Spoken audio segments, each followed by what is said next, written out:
Fidèle est Dieu, notre Dieu, pour toujours et à jamais. C'est lui qui nous conduira jusqu'à la mort.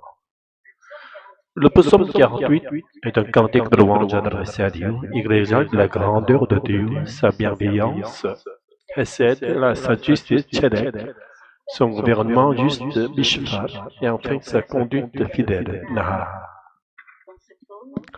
Dans ce psaume, l'éternel de Dieu éternel est mis en contraste avec l'homme, être limité, promis à la mort.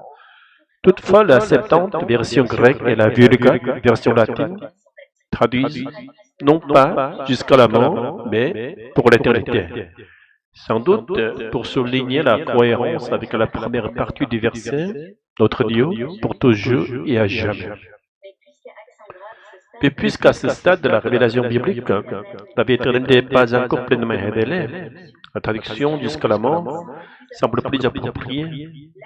L'accent serait alors mis sur le fait, bien que nous soyons des êtres mortels, Dieu reste le Dieu éternel de son peuple, de génération en génération.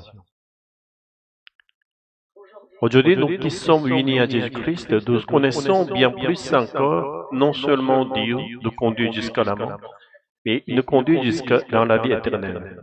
Il est Emmanuel, Dieu avec nous pour toujours. Et si malgré cela, nous ne faisons pas l'expérience de sa conduite dans notre vie présente, c'est que notre foi est encore plus faible que celle des psalmistes de l'ancienne alliance. La conduite divine ne ressemble pas à celle des hommes.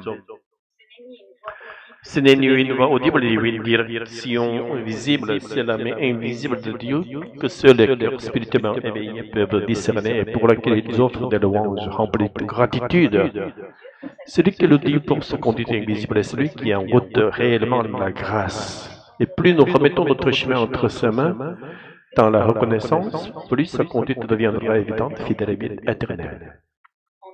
En marchant avec ce Dieu grand et compatissant, nous goûtons dès ici-bas aux bénédictions de sa présence et nous serons sauvés pour la vie éternelle avec lui.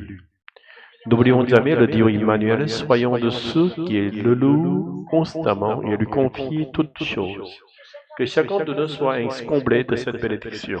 Alléluia, Amen.